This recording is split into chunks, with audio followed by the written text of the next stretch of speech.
भूर्भुवः स्वः तत्सवितुर्वरेण्यं भर्गो देवस्य धीमहि धियो यो नः प्रचोदयात्।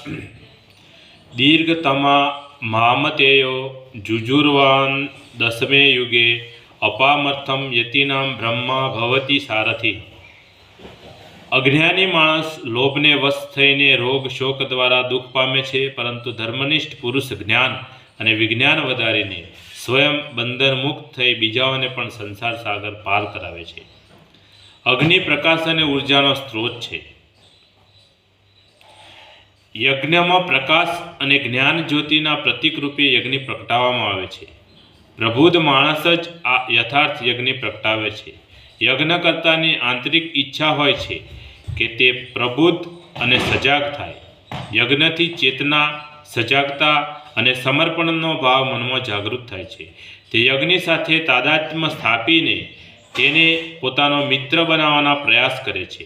મિત્ર બનાવવા માટે તેના ગુણોને પોતાની અંદર ધારણ કરવા પડે છે. યજ્ઞમય અને યજ્ઞમય જીવન જીવવાથી અજ્ઞાનનો અંધકાર દૂર થઈ જાય છે અને જાગૃતિ તથા પ્રકાશ મળે છે. આ પ્રમાણે મનુષ્ય જીવનની સફળતાનો માર્ગ મોકળો થાય છે.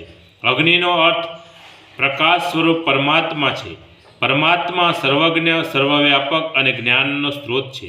હૃદય મંદિરમાં પરમાત્માની જ્યોતિ પ્રગટાવવાથી મનુષ્ય પવિત્ર, ધાર્મિક, ઓજસ્વી, તેજસ્વી અને વર્ચસ્વી બને છે. પરમાત્માના સાનિધ્યમાં દિવ્ય ગુણોનો વિકાસ થાય છે.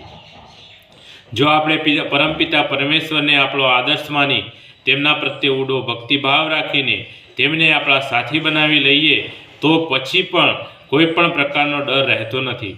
જ્યારે તેઓ આપણી સાથે હોય તો કોઈ પણ અનિષ્ટ થઈ જ ના શકે, પરંતુ જો તે સાથે ન હોય, આપણે પ્રભુ કૃપાથી વંચિત હોઈએ તો બધા જ પ્રકારના અનિષ્ટો આપણી તરફ આગળ વધે છે.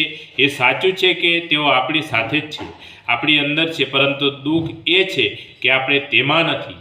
સાચા ભક્તે સદૈવ એવી રીતે રહેવું જોઈએ કે પરમાત્મા આપણી સાથે જ છે, આપણામાં રહેલો છે.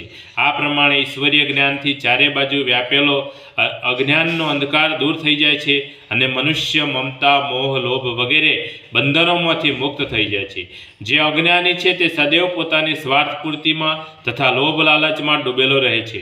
લોભનો અર્થ છે વગર મહેનતે બીજાના ધનને પ્રાપ્ત કરવાની ઈચ્છા. લાલચ બુરી બલા છે, તે પાપોનું મૂળ અને બધી બુરાઈઓની ખાણ છે. લોભમાંથી બધા પાપોનો જન્મ થાય છે. લોભી મનુષ્ય માતા પિતા, ભાઈ બહેન, મિત્ર, સ્વામી કોઈનો પણ સગો નથી હોતો. ધન માટે તે તેમની હત્યા કરતા પણ અચકાતો નથી. લોભને વશ થઈને મનુષ્ય નર પિશાચ બની જાય છે અને નફરત જન્મે છે તેવું કાર્ય કરી નાખે છે. તે ભૂલી જાય છે કે ભૌતિક પદાર્થો ન તો કોઈની સાથે ગયા છે કે ન જવાના છે. ધન કોની સાથે જાય છે એ તો અહીંયા જ પડ્યું રહે છે. ઈશ્વર ભક્તિથી ધર્મનિષ્ઠ માણસ સાચા જ્ઞાન અને વિજ્ઞાનના પ્રકાશથી પોતાના જીવનને પ્રકાશિત કરી શકે છે. એકાદ વાર પણ જો આપણને અંતરાત્માનો પોકાર સંભળાઈ જાય તો આ અમૂલ્ય માનવ જીવન વ્યર્થ નહીં ગુમાવવું પડે. નિસંદેહ આપણી આધ્યાત્મિક યાત્રામાં ઉતાર ચઢાવ આવશે, પરંતુ આપણે નિરાશ તથા હતાશ થવું ન જોઈએ. આશાવાદી દૃષ્ટિકોણ અપનાવીને આપણે સાહસપૂર્વક સતત પ્રયત્ન કરતા રહેવું જોઈએ. ત્યારે જ સાંસારિક બંધનોમાંથી મુક્ત બની મોક્ષ પ્રાપ્ત કરી શકીશું અને બીજાઓને પણ સન્માર્ગ જવાની પ્રેરણા પૂરી પાડી શકીશું. બોલીએ સદગુરુ ભગવાનનો જય, આજ કાનંદનો જય, આદિશક્તિમાં ગાયત્રી માતનો જય, પોતપોતાના માત પિતાનો જય, મા કુળદેવી માતનો જય. ઓમ ગમ ગણપતે નમઃ. પાર્વતી પતये હર હર મહાદેવ.